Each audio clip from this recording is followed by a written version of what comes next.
बैलगाड़ी और टमटम से होते थे चुनाव प्रचार। पहले बैलगाड़ी और टमटम से चुनाव प्रचार होता था। कार्यकर्ता भी घर से खाना खाकर ही आते थे।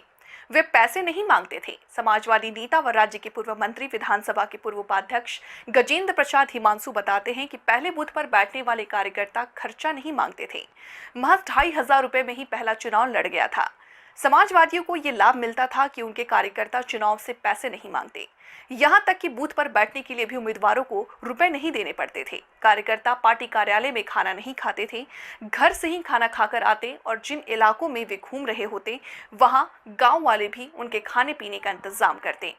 चुनाव में पैसा कम लगता था। कार्यकर्ता साइकिल से निकलते थे। 1967 से 1972 के चुनाव में 10,000 रुपए खर्च हुए। हिमांशु कहते हैं कि चुनाव प्रचार के लिए 1-2 गाड़ियां हुआ करती थी। बड़े नेता गाड़ियों से आते थे। हमारे जैसे नेता साइकिल से ही इलाके में घूमते थे। मतदाता उन दिनों उम्मीदवार से अधिक धनी हुआ करते थे।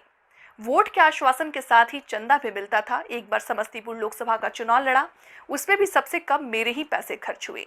लोगों की जुबान पर नेताओं के नाम होते थे। लाउड स्पीकर या दूसरे प्रचार माध्यमों पर कम खर्च किया करते थे। चलिए आपको ऐसा ही एक और रोचक प्रसंग के बारे में बताती हूँ। ये प्रसंग लालू प्रसाद से जुड़ा है। छात्र आंदोलन से राजनीति में आए लालू प्रसाद पहली बार 1977 के आम चुनाव में जनता पार्टी की लहर में सारण लोकसभा सीट से चुनाव जीतने में सफल रहे। लेकिन 3 साल बाद लोकसभा भंग हो गई और 1980 में देश में मध्यावधि चुनाव हुए। लालू प्रसाद दूसरी बार सारण लोकसभा सीट से राज नारायण की नेतृत्व वाली जनता पार्टी सेकुलर से उम्मीद हुए थे। उम्मीदवार बनने के बाद जनता पार्टी ने सत्यदेव सिंह को चुनाव मैदान में उतारा। जनता पार्टी टूट चुकी थी। कांग्रेस का उत्साह चरम पर था। लालू राजनीति में स्थापित हो चुके। जब चुनाव परिणाम आया तो लालू प्रसाद करीब 9,000 मतों से पराजित हो गए। लालू प्रसाद को 1,51,000 से अधिक वोट मिले, जबकि जनता पार्टी के उम्मीदवार सत्यदेव सिंह को 1,60,000 से अधिक वोट आए।